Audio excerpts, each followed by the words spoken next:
Tapi memang kalau kita perhatiin ya, generasi sekarang itu kan mentalnya berbeda ya sama kita ya. Kalau kita tuh zaman dulu, kita kalau pulang terlambat, kita takut. Takut.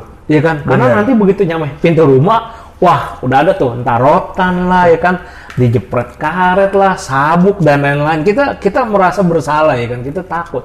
Nah tapi generasi sekarang, gue ketemu beberapa ya ponakan gue lah ya terutama ya.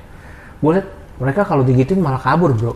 Iya. Kenapa tuh bro? Sebenarnya nggak ada yang beda dengan zaman dulu sama zaman sekarang. Secara manusianya. Tapi secara perangkat yang mereka gunakan itu yang membuat mereka bertransformasi menjadi berbeda.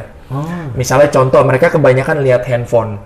Kemudian mereka ikutin standar TikTok. Waduh. Standar TikTok, orang tua yang harus nurut dengan, misalnya harus nurutin apa kata anak, kemudian harus punya waktu buat anak. Pokoknya ada standar-standar tertentu yang dibuat secara nggak langsung melalui media digital. Kemudian dimasukkan ke dalam pikirannya mereka, dan mereka menganggap bahwa standar itulah yang sesuai dengan kriterianya mereka.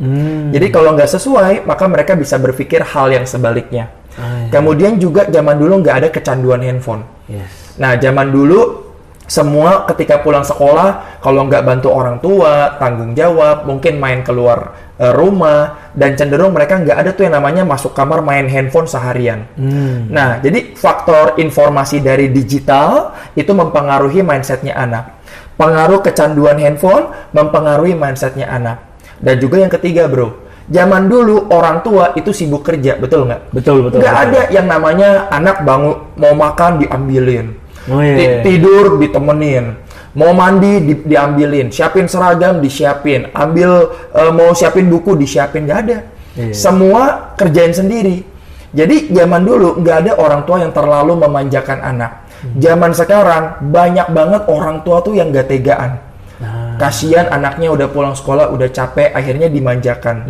Dan juga bukan hanya sampai sana, banyak juga yang mengalami kendala ketika anaknya itu dibantu gitu ya. Tapi ternyata anaknya jadi makin ngelunjak, makin manja, dan makin sulit dikendalikan. Nah, ada yang sampai kayak begitu. Jadi tergantung nih, apakah karena handphone, apa karena memang dia dapat informasi terlalu banyak, apa karena dimanja, dan juga yang keempat mungkin karena keluarga broken home, keluarga nggak harmonis, banyak banget faktor. Nah, sama yang terakhir, zaman dulu hidupnya susah. Yes. Zaman dulu berhidup susah kan? Betul. Saya juga hidupnya susah. Jadi karena kita lahir di zaman susah, kita berjuang. Nah, zaman sekarang anak udah lahir hidup serba enak, jadi mereka daya juangnya juga lemah. Nah, itu adalah 5 hal mungkin rangkuman kenapa anak zaman sekarang punya mentalnya itu lemah.